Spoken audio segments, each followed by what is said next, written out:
Olá, eu sou o Oblitai e hoje, meus amigos, a gente vai falar sobre Caminho Radiante, provavelmente a parte mais técnica, mais complexa do sistema de Cosmere. Eu acho que assim, como um todo, né, a gente que vem falando o mês inteiro aqui no canal de Cosmere, deu pra perceber já que ele não é um sistema complexo, a não ser, na minha opinião, né, o Caminho Radiante. Às vezes você vai assistir o vídeo e vai pegar de primeira, não vai ter problema nenhum. Eu acho fácil, né, eu já tô familiarizado com essas ideias por conta dos livros. Os livros do Brandon Sanderson, Relato da Guerra das Tempestades, livros nos quais o sistema de RPG foi baseado, tá? Como eu já li os livros, eu tenho uma base muito boa sobre o entendimento com isso. Agora, você que está vendo pela primeira vez, talvez não, talvez não, sabe? Talvez não pegue. Mas esse vai ser o vídeo com certeza mais técnico da nossa playlist de Cosmere, inclusive a playlist tá na descrição e você pode acessar. Vídeo longo, já sabe como que é, deixa o like, se inscreva no canal e comenta aí pra me ajudar no engajamento, compartilha esse vídeo com seus amigos do RPG, né, isso é muito importante, e fica o alerta de spoiler aí dos livros de Relato da Guerra das Tempestades, né, querendo ou não, o sistema ele traz esse tipo de spoiler sim, e a gente vai conversar bastante sobre isso, tá? Eu falei pra vocês, né, a gente tem um vídeo de classes aqui no canal, em que eu falei que tem 10, tem dois tipos de classes, né? Tem os caminhos heróicos, que são 6, e tem os caminhos radiantes, que são 10, que são esses aqui. Os caminhos heróicos, eles se misturam, né? Então é interessante você ter mais de um caminho heróico na sua ficha, e os caminhos radiantes nem tanto. Não é interessante que você tenha mais de um caminho radiante, inclusive o livro fala que isso só pode acontecer caso o narrador ache interessante na narrativa que isso aconteça, porque em regra não é assim que funciona. Você tem apenas um caminho radiante, tá bom? Eu vou tentar mostrar pra vocês do jeito mais didático possível, mas talvez seja um pouco complicado e envolve bastante coisa de lore, tá? Vamos falar aqui, olha, vamos começar aqui pelo livro mesmo, né? Como que o livro traz pra gente? Nós temos aqui os Corredores de Vento, tá? Ou os Cavaleiros do Vento, que é uma das ordens radiantes mais interessantes aí do livro, né? E ele traz pra gente um grande contexto histórico, tá? Falando sobre como que cada uma dessas ordens, são 10, imagina.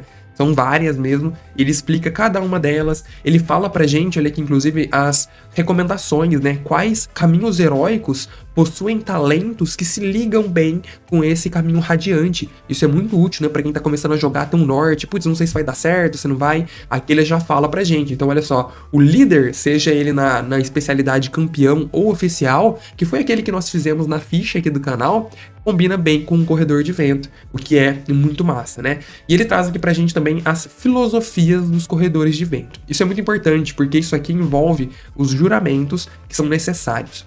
Eu quero dizer com isso, galera, que o Caminho Radiante, ele tá intrinsecamente ligado com a narrativa da história, tá bom? Isso aqui é muito importante você ter em mente. O narrador do Cosmere RPG, ele vai ter que fazer o Caminho Radiante e ir andando junto com a sua história para encaixar aquilo dentro dela. Até porque envolve muita coisa, né? Envolve o juramento, envolve os esprenos, eu vou explicar tudo isso pra vocês agora, tá? Então ele fala isso aqui pra gente, olha, o primeiro, os Corredores de Vento, eles têm a filosofia de proteção, né? Uma filosofia muito forte aí de proteção daqueles que merecem. O segundo ideal, inclusive, né, o segundo juramento dos protetores, eles falam, olha, eu vou proteger aqueles que não podem se proteger, né, que não podem proteger a si mesmo. E o terceiro ideal, ele fala, eu vou proteger, inclusive, aqueles que eu odeio. Cara, você pode odiar uma pessoa, mas ainda assim você vai proteger ela porque ela precisa. Então, é aquele cara que coloca realmente os juramentos acima de si mesmo. E é importante porque você vai ter que demonstrar isso na narrativa da campanha. Você entendeu porque é complexo? Você vai ter que criar um momento da campanha em que aquele jogador que já tá pra fazer aí o terceiro juramento, né, proferir o terceiro ideal, ele consiga dizer isso, ele tá diante de alguém que ele odeia e aquela pessoa tá em risco dentro da campanha, ele vai falar, não, olha, eu vou proteger você mesmo te odiando, porque esse é o certo a se fazer. Então você entende que depende de um contexto narrativo dentro da história muito grande para isso acontecer, não é do nada que ele simplesmente vai upar de nível e falar, agora eu tenho esse ideal. Não é assim que a coisa funciona, tá? Então tem um planejamento aí por trás que precisa ser pensado. E aí ele vai falar aqui pra gente a história, né, dos Corredores de Vento, e ele vai falar pra gente sobre o espreno, tá? E aqui eu vou entrar nessa parte mais técnica sobre os Cavaleiros Radiantes e sobre o espreno, vou dar até um zoom aqui pra vocês verem. Basicamente ele fala pra gente o seguinte, olha, as 10 ordens dos Cavaleiros Radiantes, eram aquelas que tinham como missão a proteção da humanidade. Então, os membros dos Cavaleiros Radiantes, eles tinham vínculos com os Esprenos. Eu já vou explicar o que são Esprenos, tá? E por meio dessa simbiose, ou seja, um ajuda o outro, né? O Espreno ajuda o Cavaleiro e o Cavaleiro ajuda o Espreno. Cada um ganhava acesso a 2 surtos, ou, né, forças, que são as magias do jogo. São habilidades alimentadas por luz da tempestade. A luz da tempestade no jogo do Cosmere é a mana, galera. E aí ele fala, olha, por milênios, os Cavaleiros Radiantes tiveram esses surtos, né, essas forças para defender a humanidade, até que um dia eles simplesmente desapareceram. É uma questão da lore, tá? Aí a gente tem ali os Esprenos, né? O que são esses benditos Esprenos? Aqui no livro, por exemplo, os Corredores de Vento, eles estão relacionados com um Espreno da honra. Esse aqui é um Espreno da honra, olha só que bonitinho. Então ele fala, olha, Espreno são entidades espirituais que estão ligadas a emoções, a fenômenos naturais e também a ideias, a conceitos. E eles existem em diferentes planos da existência, incluindo o reino físico e o reino cognitivo, que dentro da lore se chama Shadismar. Os Esprenos, eles são manifestações das ideias e emoções que ganham vida própria. Então, um Espreno de honra, ele vai vir sempre acompanhado de alguém que é muito honrado. E ele é um Espreno necessário para que o seu jogador, corredor de vento, vire, né, um corredor de vento. Ele precisa sempre ter um Espreno, uma combinação. Eu tenho aqui, inclusive, uma tabelinha que fala pra gente todos os Esprenos necessários nas ordens aí dos Cavaleiros Radiantes. Então, olha só, a gente tem os Portadores de Cinza, que precisa de um Espren da Cinza para conseguir ali se conectar. E aí ele ganha essas magias de abrasão e de visão, entendeu? E assim por diante. Então a gente tem aqui, ó, o Cavaleiro do Vento, né, o Corredor do Vento. Ele vai ter simbiose com o Espreno da Honra, ele vai ganhar esses 2 tipos de magia, aderência e gravitação, e a filosofia é proteja os inocentes e indefesos. Vocês veem que, qual que é o problema disso? Tem muita coisa relacionada para um caminho radiante dar certo. Você tem que colocar um Espreno na sua campanha, você tem que colocar o personagem fazendo sentido com os juramentos, enfim, é um pouco complexo, por assim dizer. Existem, portanto, 10 caminhos radiantes, como eu disse, 10 tipos de Esprenos diferentes que eles vão fazer a ligação e vários tipos de 10 também tipos de magia. Nessa tabela aqui, a gente consegue ver isso perfeitamente. A gente tem aqui o Corredores de Vento aqui em cima e a gente vê aqui as magias nas quais eles se ligam, né? Eles se ligam ao domínio aqui da adesão e da gravitação. O que isso significa, né, em termos técnicos aí da campanha? Significa o que a gente vê aqui embaixo, olha só. Nós temos aqui um Corredor de Vento. O Corredor de Vento, inclusive, é muito legal. Eles têm esse nome porque eles conseguem voar. Olha aí que maneira. É isso mesmo, eles voam.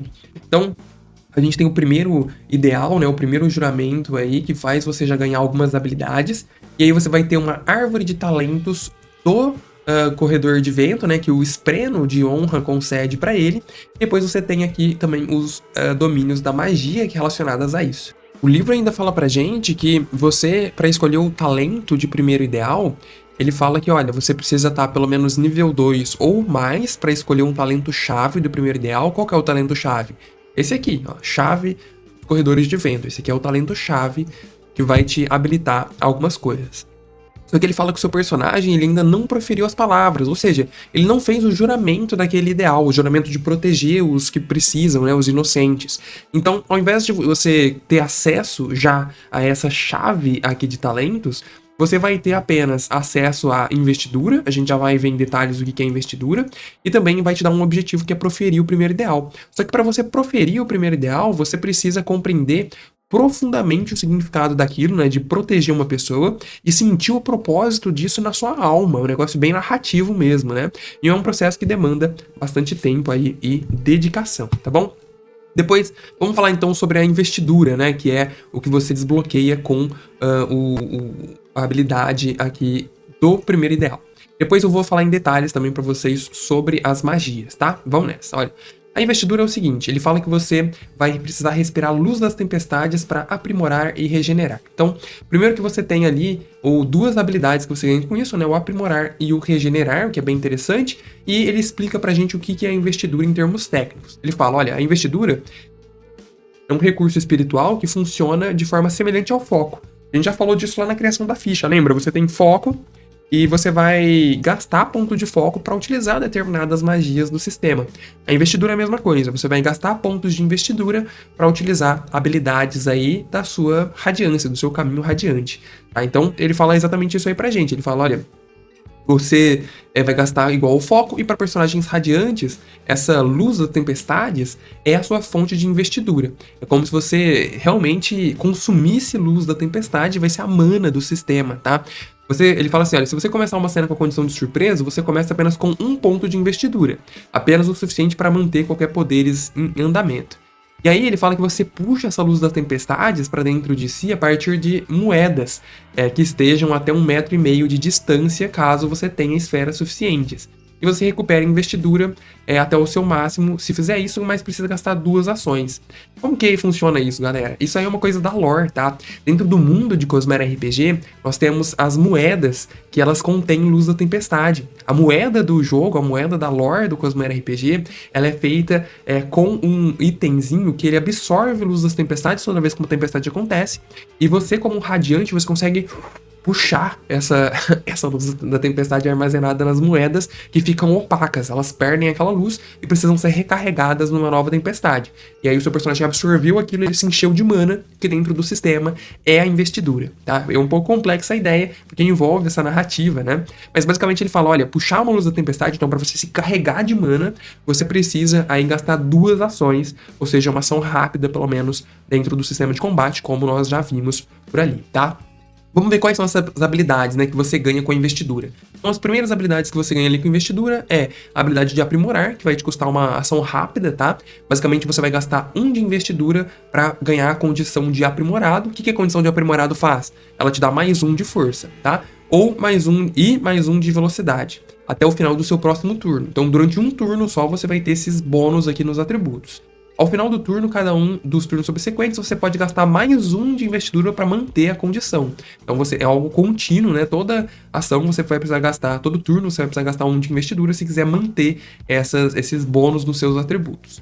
E também você tem o regenerar. O regenerar você vai gastar 1 ponto de investidura para recuperar 1 D6 mais o seu nível de saúde. Então, no nível 2, você recupera 1 D6 mais 2 de vida. Bem interessante, né? Você usa isso como uma ação livre, mesmo se estiver inconsciente ou impedido de usar ações. Isso aqui é muito forte, tá? Ele fala, basicamente, se você tiver caído ali, né? Se você tiver ferido, você consegue se autocurar. Você se regenera só tendo pontos de investidura e luz das tempestades, tá? Isso aqui é bem interessante mesmo, mecanicamente falando. A gente já viu na parte da construção da ficha que o investidura vem vir aqui, né? O investidura, ele vem aqui, você vai gastar esses pontos na ficha para usar as habilidades. Muito bem, então falamos aí o que o caminho radiante faz. Eu queria mostrar para vocês em detalhes aqui sobre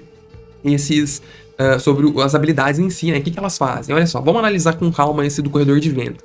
Ele fala pra gente que o corredor de vento, logo aqui nesse primeiro ideal, né? No First Ideal, que você tem pré-requisito de nível 2 ou mais, basicamente você vai ganhar a investidura, que foi o que a gente acabou de falar, tá? As ações ali de aprimorar e regenerar. E quando você completar o primeiro ideal, você vai se tornar empoderado, que é mais uma condição que tem dentro do sistema. E você ganha aqui o acesso aos talentos de adesão e gravitação. Mas vamos dar uma olhada aqui nesses vínculos do Spren, né? O que isso aqui fornece para o seu personagem. Vou até dar um zoom aqui para vocês verem melhor e pra gente ir acompanhando, tá? Ele fala pra gente o seguinte, olha, aqui no segundo ideal do corredor de vento, que você só pode pegar nível 4 ou mais falando o primeiro ideal, né? Após pronunciar o primeiro ideal, ele fala que quando você completa esse objetivo de proferir o segundo ideal, você se torna empoderado e pode utilizar aprimorar enquanto gasta investidura. Então, mesmo gastando investidura, você vai conseguir fazer aqui a parada. Mas vamos falar de umas habilidades mais interessantes aqui, ó. Vamos aqui pra baixo, que isso aqui é doideira, tá? Ele fala pra gente que no terceiro ideal você abre ali a lâmina radiante, né? A espada radiante, que é uma das armas mais interessantes, mais poderosas aí do jogo, tá? E no quarto ideal você já libera ali o Radiant Sparred Blade, que é a armadura fractal. A armadura fractal também, a armadura radiante, é uma das mais poderosas do jogo, tá? Aqui embaixo ele fala que você tem uma ligação com o Spren em até 30 metros, então vocês podem estar distante que não vai ter problema. E quando você dá uma tarefa pro seu Spren, custa 1 ponto de foco a menos. Porque o Spren, ele pode fazer coisas pra você, ele também tem termos mecânicos Sim, ele também tem termos mecânicos, olha só que interessante. O seu espreno aí, esse espírito da ideia que você está relacionado, ele pode fazer algumas coisas. Ele pode, por 2 de foco, ir fazer uma exploração em algum lugar, ele vai lá verificar a área para você, tá? Isso é bem interessante. Você pode encorajar encorajamento do juramento, você gasta 2 de foco também para fazer com que você receba vantagem no próximo teste para enfrentar dúvidas externas. Você tem um aviso súbito custando 3 de foco, que basicamente ele vai te alertar de algum perigo, e aí você ignora a condição de surpreendido, que a gente viu aí que é muito bom para você manter os seus pontos de investidura, certo? Ele tem a tradução que custa 2 de foco para ele te traduzir alguma coisa de outro idioma, alguma coisa nesse sentido. Então o seu espreno, ele ativamente faz algumas coisas ali que chamam a atenção, tá bom? Ele tem uma função narrativa bem interessante e aqui ele fala que você, no vínculo, né, você dá alguma tarefa dessas aí que eu acabei de dizer para ele, custa 1 de foco a menos. Vamos voltar para analisar aqui que tem mais coisas interessantes, tá? Depois a gente tem ali a questão do investido, por exemplo. Olha, você ganha mais investidura conforme o seu nível, você vai somar um nível, né? A gente tem aqui a aderência reversa. Ele fala, olha, você pode mirar um alvo com uma aderência reversa usando a aderência. A aderência é essa magia aqui, a gente já vai ver sobre isso, né? É um dos surtos do jogo. E você vai conseguir atrair um objeto para ele. Ou seja, você pode empurrar algum objeto em direção a esse sujeito, né? A esse inimigo que está na sua frente, alguma coisa nesse sentido. Então todas as habilidades elas são relacionadas a isso. Você tem aqui regeneração, inclusive para recuperar mais vida. Esses são os talentos que fornece para você. E depois a gente vem aqui para os surtos realmente, que são uma coisa mais interessante, né? São as magias, digamos assim, do sistema. Olha só, por exemplo, da gravitação, né? O da gravitação é muito legal porque ele permite você literalmente voar, tá? Essa é a magia que te permite voar. Ele fala pra gente, olha, basicamente você tem ali aqui no As Voador, ele fala que você consegue voar até a sua taxa de gravitação, que aumenta para 12 metros. Então você consegue ficar 12 metros ali no ar e você pode gastar 1 de foco para fazer um ataque corpo a corpo enquanto você tá voando. Então para atacar voando, você precisa gastar 1 de foco, mas você vai estar voando mesmo assim. Depois você tem ali um impacto gravitacional, né? O impacto gravitacional fala que você vai utilizar uma lascada para colidir um alvo contra uma superfície sólida. Você praticamente vai empurrar o alvo, né, digamos assim, causando 1d4 de dano de impacto a cada 10 feet de movimento. Daria quase 3 metros, né, movido. E o alvo pode usar o evitar perigo para evitar o dano. Então praticamente você vai empurrar ele, mas o alvo pode fazer alguma coisa a respeito. Você tem depois aqui o voo estável. Ele fala que quando você mantém uma lasca em si mesmo, eu não sei como que eles vão, lashing, eu não sei como que eles vão traduzir isso, né? Mas os seus ataques à distância não têm desvantagem por estar voando. Então são basicamente todos talentos mecânicos mesmo, né? Uma parada que você vai utilizar ativamente no combate e vão te dar vantagens e desvantagens. Então o gravitacional é o que te permite voar. Percebe que a magia do jogo, ela não é uma magia de, nossa, bola de fogo e não sei o que e tal. Elas são talentos que vão te dar vantagem e maneiras criativas de resolver as situações enquanto você tá na batalha. São coisas únicas que você vai ter com relação a isso, tá? Isso aí que é bem interessante. Mas não tem também muito segredo não é nada assim muito demais doideira, tá bom? E cada uma dessas classes aqui que nós vimos, né, desses caminhos radiantes, eles vão ter esse mesmo segmento. Então eles vão ter uma árvore de talentos específicas que está relacionada com o seu espreno, e eles vão ter acesso a 2 habilidades. Tanto que esse da gravitação não é exclusivo dos corredores de vento, né? Se a gente for aqui, você vai ver que os Skybreakers, eles também têm acesso ao domínio aqui da gravitação e eles também vão poder lutar voando. São as únicas 2 caminhos radiantes que podem lutar voando, tá bom? Porque eles conseguem fazer esse tipo de coisa. Cara, basicamente é isso, tá? Eu não sei se eu consegui ser claro o suficiente, se eu passei a ideia geral, mas o caminho radiante envolve, como eu disse, muita coisa narrativa e também tá diretamente ligado ali a essa investidura e aos pontos de investidura que você vai utilizar para aprimorar e regenerar, tá? São as 2 habilidades que você ganha logo de cara, e depois disso você vai ganhando os talentos do seu próprio caminho radiante e dos surges, que são as magias dentro do sistema, né? Eu chamo de magia porque seria como se fosse a magia do sistema, mas vocês vão ver que não é uma magia gráfica, né? Vocês perceberam ali, ao a gente analisar, que não é exatamente isso, tá bom? Espero que vocês tenham gostado, deixem um like, se inscrevam no canal, um abraço e tchau, valeu!